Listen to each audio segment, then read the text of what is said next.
আসসালামু আলাইকুম প্রিয় এইচএসসি পরীক্ষার্থীরা, কেমন আছো সবাই? আশা করছি সবাই অনেক অনেক ভালো আছো।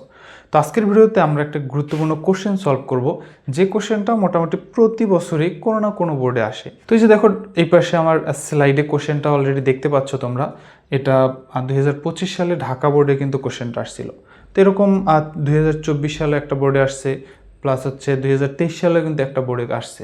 তো কোশ্চেনটা নিয়ে অনেক সময় দ্বিধায় পড়ে যায় স্টুডেন্টরা যে এটা আসলে কিভাবে অ্যান্সার করবে। তো দেখো, কোশ্চেনটা দেওয়া আছে কি, একটা উদ্দীপক দেওয়া আছে। প্রথমত উদ্দীপকে বলা আছে a ইকুয়াল 52 আউট অফ 10। একটা মান দেওয়া আছে, a এর মান কি বলা আছে, a ইকুয়াল, এর একটা মান দেওয়া আছে কত, 52 আউট অফ 10, একটা মান দেওয়া আছে। এরপরে গয়ের প্রশ্নটা একটু দেখো, গ নম্বর প্রশ্নটা কি বলছে, এর মান 34 আউট অফ n হলে n এর মান নির্ণয় করো। এর মান কত, এই কল আরেকটা মান বলছে কত, 34 আউট অফ n। এটা যদি হয় তাহলে এই যে n এর মানটা আমাদেরকে বের করতে বলছে। আচ্ছা, এখন এখানে দেখো উদ্দীপকে একটা কিন্তু দেওয়া আছে এর মান, এর মান কত 52, আরেকটা দেওয়া আছে প্রশ্নে কত, এর মান কত 34, দুইটা মান দেওয়া আছে। এখানে 34 আউট অফ কত n। এখন n এর মানটা কীভাবে বের করব? তো প্রথমত কাজ হচ্ছে, আমাদের যেহেতু উদ্দীপকে দেওয়া আছে এর মানটা, তো আমরা আগে একটু লিখে নিতে পারি। দেওয়া আছে a ইকুয়াল কত, 52 আউট অফ 10, এই মানটা হচ্ছে দেওয়া আছে। এবং আরেকটা মান দেওয়া আছে কি, এর মান a equal 34 out of n। এখন দেখো দুইটাই কিন্তু এর মান, এর মান 52 আউট অফ 10 এবং এর মান 34 আউট অফ n। এটা হচ্ছে প্রশ্নে দেওয়া আছে, সো আমরা প্রশ্ন মতে লিখতে পারি। তাহলে এখন দেখো, এখন আমরা লিখতে পারি কি, প্রশ্ন মতে দুইটাই যেহেতু এর মান, তাহলে একটা ইকুয়ালে আর একটা লিখতে পারি, 34 out of n equal 52 out of 10। ঠিক আছে।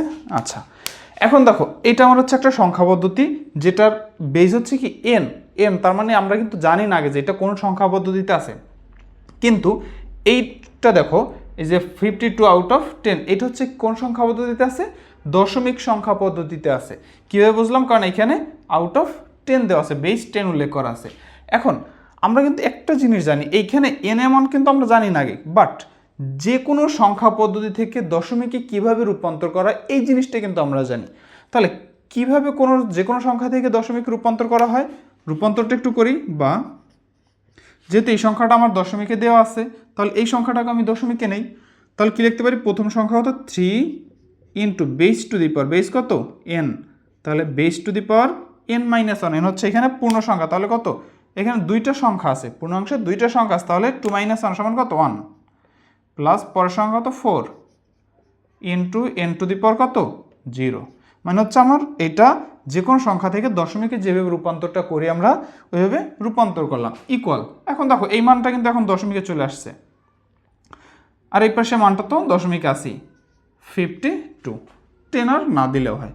বা এখন কি করা যায় দেখো, n টু দি পাওয়ার 1 সমান কত n, তাহলে লিখতে পারি কি 3n, plus n to the power 0 মান কত 1, তাহলে 4 ইন্টু 1 ইকুয়াল 52, বা 3n প্লাস 4 ইকুয়াল 52, বা 3n ইকুয়াল 52, 4 আছে প্লাস এই পাশে আসলে কি -4, বা n ইকুয়াল কত, 52 থেকে 4 বিয়োগ করলে কত 48, এই 3 আছে এই পাশে গুণাকারে, এই পাশে গেলে কি ভাগ, ডিভাইড বাই 3 ইকুয়াল কত আসে তাহলে 16। তাহলে n এর মান কত আসলো দেখো, এই যে 16 হচ্ছে কি আমার অ্যান্সার। তার মানে এই সংখ্যা পদ্ধতিটা কিসে দেওয়া আছে, হেক্সাডেসিমাল সংখ্যা পদ্ধতি।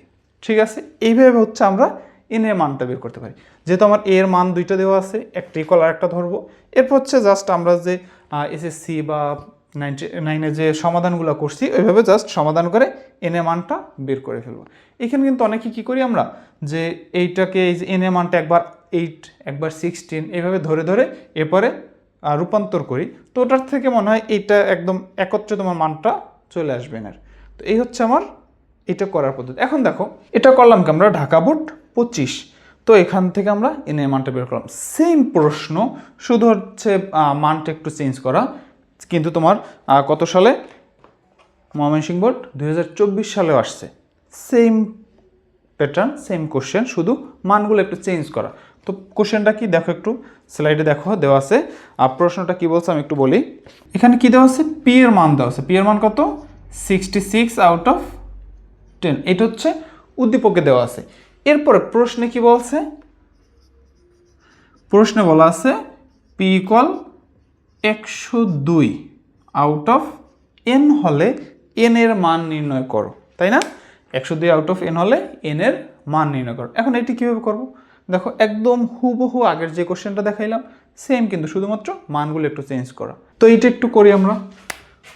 তাহলে কি লিখতে পারি, প্রশ্ন মতে 102 out of N equal 66 out of 10, বা এখন এইটা হচ্ছে কি যে কোনো একটা সংখ্যা পদ্ধতিতে থাকুক, এটা আমাদের কোনো জানার বিষয় না।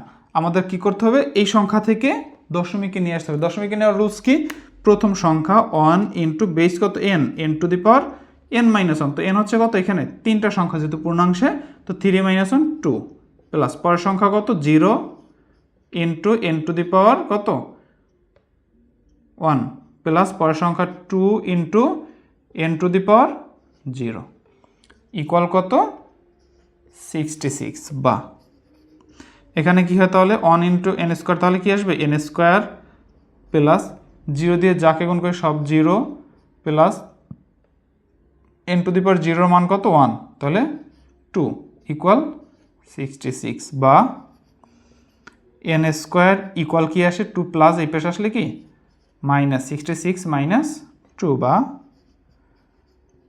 এন স্কোয়ার ইকুয়াল 64, বা এন ইকুয়াল √64 ইকুয়াল 8। এই হচ্ছে আমাদের অ্যান্সার।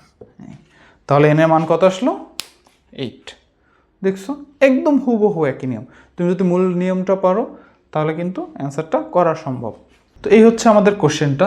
এভাবে যদি আসে তোমরা খুব ইজিলি এই রুলস অনুযায়ী অ্যান্সারটা করতে পারবা। তো যাই হোক, আজকের ভিডিও এই পর্যন্তই। সবাই ভালো থাকো, সুস্থ থাকো, খোদা হাফেজ।